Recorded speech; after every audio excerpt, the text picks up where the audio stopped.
Hello everyone, here at AMC Town Square. This is ChasingCinema.com, joined by Josh Bell of JoshBellHatesEverything.com, the Las Vegas Weekly. Today we are talking about Rings, and now we are talking about The Space Between Us, the new film from STX Entertainment. Huh? The Space Between Us. The Space Between Us, yes. Well, in this case, it's this much. In the movie, it's Mars and Earth. Slightly more.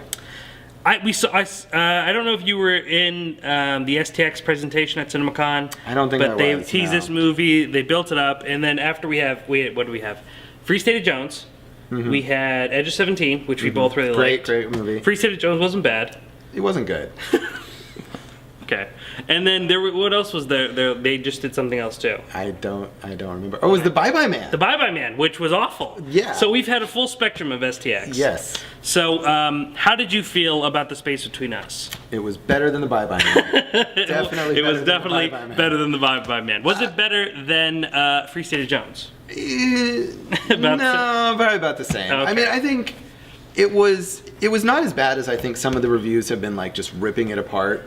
It's like 7% round tomatoes. It's inoffensive, I think. It's this combination of a somewhat intriguing sci-fi idea with the kid who's born on Mars and has to come back to Earth, and can he survive on Earth? And there's actual science behind that. It's kind of an interesting idea. And then this Nicholas Sparks style teen romance where, you know, they fall in love, but he's gonna die and it's doomed, and there's a lot of... Very YA. Yes, it's very YA. Very young adult. And a lot of, you know, magic hour shots of nature and that kind of stuff, and that stuff didn't work. It was incredibly cheesy, and the performances didn't bring it to the level that it needed to be. Every so often they kind of get back to the science fiction-y ideas, and I thought, okay, there could be something here, and Gary Oldman yells about some stuff. I thought Gary Oldman was fine.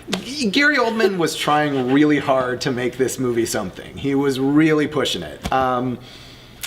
Yeah, it just didn't come together, but I feel like it could have. And I'll give it credit for that somewhere in there was an idea that maybe could have worked. I think that I agree with you. I think the idea worked. I think there was a lot of flaws, just kind of like they go in that very generic kind of road where, you know, he is from Mars, but he is raised by scientists. Like the one thing that he knows about Einstein, knows about all these great ideas, but then when he comes to Earth, you know, he doesn't know what a horse is, and like granted he's experiencing wind and all these different things for the first time, but there's like things that he's experiencing that he should obviously just know about, and then being able to, you know, go through the entire, you know, web at his fingertips as he's meeting people in different cities, and he knows all about New York. You would think he'd have a better grasp of how the world works, especially watching movies and things like that. Well, right, or just how human emotions work, which is something that you... Because he is surrounded by humans. Right, they're not like robots. With people, right. There's one robot. Yeah, there is one robot. Voiced by the director, actually. Oh, I didn't know that. I learned that from IMDb. But yeah, he's around all these people, and it doesn't... Again, it's an inconsistency. It is I think there's a lot of that in this movie. The idea of like, here's something that maybe could work if you really played it out and you really stuck with it. And it just, instead of doing that, kind of takes things in whatever convenient direction to give you the emotion that they feel like they need at the moment. So sometimes he acts totally normal, and then sometimes he's like, what are feelings? Yeah. And it's like, you can't have it both ways. And so, yeah, I didn't buy that. Also, Asa Butterfield, the main star. Yeah, I'm not going to agree with you on this one, but go on. He's a bad actor. I don't think that. I don't think like he was bad. I mean, I think granted he's very uptight, you know, very stiff. Yeah. But I mean, I think that's kind of like what he was going for as far as like, oh, I'm not from this planet. But I mean, I think that's all on direction. Yeah, I mean, it's partially in direction, but then and then again, we have Tomorrow. What's her name from Tomorrowland? Britt Robertson. Yes. Yeah. And she's I like her a lot. Although she's been playing a teenager for like 10 years. And she's always and she's like constantly in these movies that are just right, a lot of sappy love kind of things, and yeah, they were mismatched too in terms of their skill, chemistry, and all of it. It just, again, missed opportunities that maybe could have worked with different decisions.